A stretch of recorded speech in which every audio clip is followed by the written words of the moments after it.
ఇండియాలో జరుగుతున్న స్టోరీలు ఎక్కడ అనిపించదు. అండ్ విఎఫ్ఎక్స్ కూడా ఆల్రెడీ నచ్చదు కాబట్టి పెద్ద ఎడిట్ చేయాల్సిన అవసరం లేదు. ఎడిట్ చేసేంత వరకు అయితే ఈజీ తెలిసిపోతుంది విఎఫ్ఎక్స్. అది ఒక 2 minutes ఉందన్న, బట్ ఆయనకే కొంచెం ఇంకో మంచిగా తీయాలి.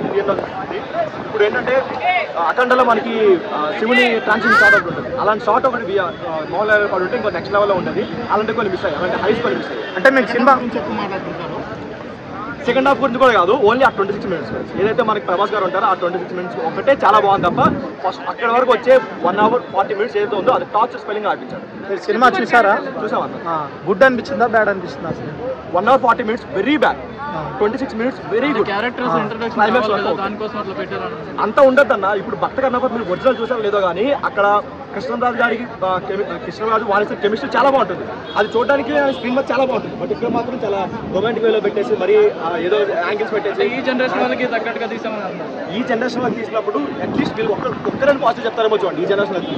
అలా అని చెప్పి స్టోరీ మార్చి తీయకూడదు కదా. ఇప్పుడు ఏదైతే ఆల్రెడీ మేము తొంగ చూసాం, బాహుబలి చూసాం, బాహుబలి 2 చూసాం.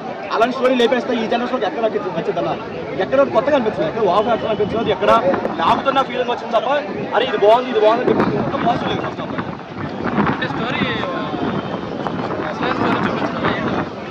అసలు స్టోరీ అంటే కన్నప్ప ఒరిజినల్ స్టోరీ ఏది ఉంటుంది, కన్నప్ప ఒక కన్ను తీసి ఒక కన్ను తీసి నాకు చూడి పెట్టాక ఇంకో కన్ను రక్తం వస్తుంటే ఇంకో కన్ను తీయబోతుంటే శివుడు చాపుతాడు.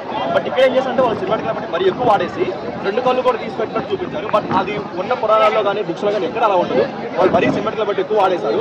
అండ్ దానికి ముందు వచ్చే స్టోరీ కూడా వీళ్ళు ఏదో కంగువా స్టోరీ, బాహుబలి స్టోరీ ఇవన్నీ కలిపొట్టినట్టు అనిపించింది తప్ప ఎక్కడ ఒక భక్త కన్నప్ప స్టోరీ తీస్తున్నట్టు ఫీలింగ్ ఎక్కడ రాలేదు. అండ్ ఒక డివోషనల్ ఫిల్మ్కి వచ్చిన ఫీలింగ్ అయితే ఎక్కడ రాలేదు. ఎక్కడ కూడా ఒక భక్తి గురించి మెన్షన్ చేయలేదు, ఎక్కడ మెన్షన్ చేయలేదు. ఏవో శివుడికి 2-3 క్యారెక్టర్లు ఉన్నాయి తప్ప అది కాకుండా ఎక్కడ కూడా ఒక మంచి సీన్స్ అవ్వలేదు. ఒక డివోషనల్ సీన్స్ అంటే మధ్య విష్ణు క్యారెక్టరైజేషన్ బాహుబలి ప్రభాస్ లాగా, త్రిపుల్ ఆర్లో ఎన్టీఆర్ లాగా అనిపించింది. అలా స్టోరీ కాకపోతే కాకుండా ఆ లెవెల్లో ఉండదు అన్న. ఇప్పుడు కూడా ఈవెన్ విఎఫ్ఎక్స్ కూడా కొన్ని ఫైట్స్ ఉంటాయి, యాక్షన్ సీక్వెన్స్ ఉంటాయి, అది మరి పిల్లలు కొట్టుకున్నట్టు ఉంటాయి కదా ఆ లెవెల్ ఉంటుంది తప్ప ఎక్కడ కూడా ఒక మంచి విఎఫ్ఎక్స్ వాడే వాళ్ళు ఏదో 200 కోట్లు చెప్తున్నారు. ఆ 200 కోట్లకి ఎక్కడ న్యాయం చేయలేదు, ఎక్కడ లేదు.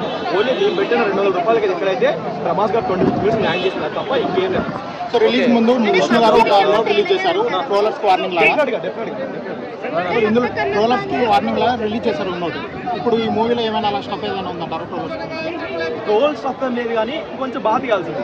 వాళ్ళు ఏదైతే 200 కోట్లు అని చెప్తున్నారో అది ఫేక్, అది ఫేక్. అది మనం ట్రోల్ చేయొచ్చు తప్ప ఎక్కడ అది కనిపించలేదు తప్ప మిగతా స్టోరీ కూడా ఇంకొంచెం మంచిగా తీసుకొని వేరే సినిమాల నుంచి లేపేయకుండా ఇప్పుడు దొంగవాళ్ళు లేపేస్తారు, బాహుబలి లేపేస్తారు, ఇలా లేపకుండా మంచిగా ఇంకొంచెం ఇప్పుడు భక్త కన్నప్ప చూసుకుంటే ఒరిజినల్ కృష్ణరాజు గారిది అది చాలా బాగుంటుంది. ప్రతి ఒక్క డ్రామా కూడా చాలా బాగుంటుంది. ఇక్కడ డ్రామా ఏం లేకుండా మొత్తం ఏదో తనకు నచ్చినట్టు ప్రతి సినిమా నుంచి లేపేసినట్టు అనిపించింది తప్ప ఎక్కడంత బాగా. కొంతమంది సినిమా చూసి బాగుంటే కూడా బాగాలేదని చెప్తున్నారంట.